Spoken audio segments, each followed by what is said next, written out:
Жаш жигит пенсионер аялды зордуктоого аракет кылган.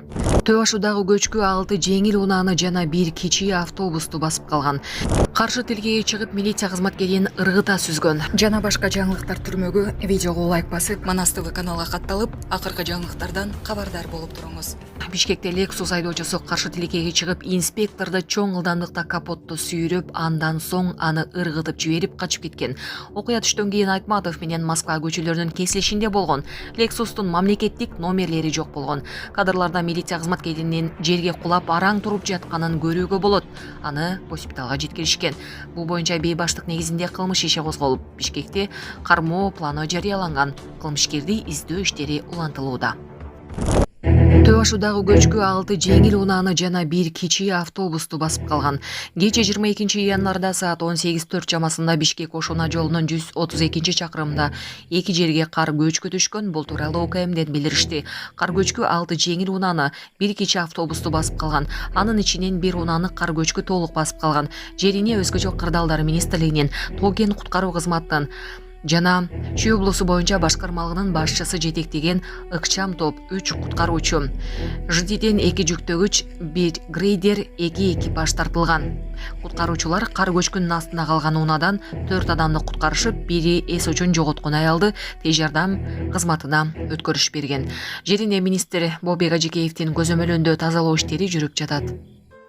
Урматтуу Москва шаарындагы мекендештер, чет жерде мыйзамдарды сактаңыз, документтериңиздерди толуктаңыздар. Россияда каттоого туруу, регистрация, продление, Сахарова карточка, трудовой договор, кара тизмеден текшерүү, ННН, СНИЛС, ОМС, ДМС, башка тилге которуу, документтик иштерде кандай көйгөй жаралса жардам беребиз. Толук маалымат алуу үчүн +7 991 247 84 21.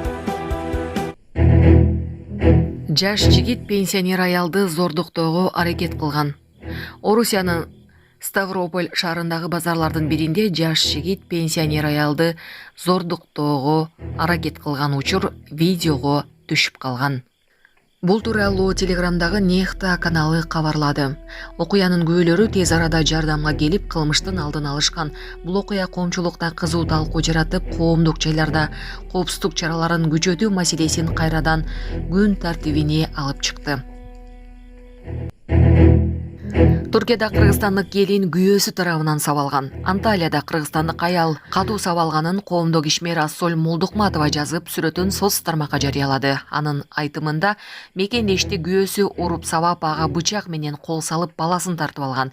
Тышкы иштер министрлигинен Туркиянын укук коргоо органдары сүйлөшүп, баланы апасына өткөрүп беришкен. Ага чейин бөбөк жолдошунун ата-энесинде болчу. Полиция шектүүнү кармап, учурда кылмыш козгоо боюнча иштер жүрүп жатканын кошумчаланды.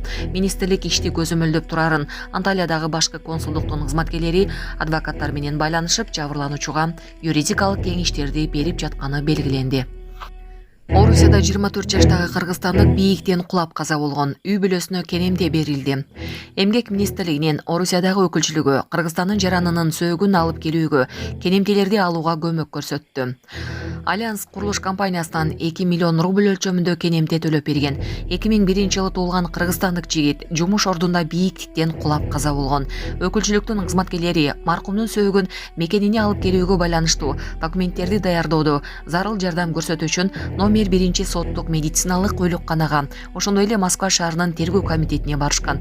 Бул чаралардын алкасында мекенине кайтаруу менен байланышкан бардык маселелер ыкчам чечилди деп